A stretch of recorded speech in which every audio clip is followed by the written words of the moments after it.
Kiss கொடுக்க வேண்டிய நேரம் வந்துருச்சு. நான் உன்னை கிஸ் பண்ண போறதில்ல. இது அநியாயம். ஏன் முடியாது? பரவாயில்ல, நீ அசையாம நில்லு, நானே தரேன்.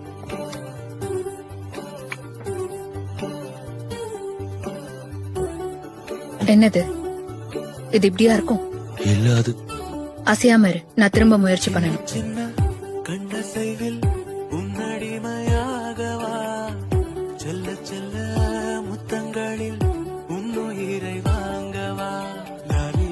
இப்பவும் அதே மாதிரிதான் இருக்கு. இதையே எல்லாரும் விரும்பி பண்றாங்க. உனக்கு புரியல. என்னாலதான் அந்த உணர்வை தர முடியும்.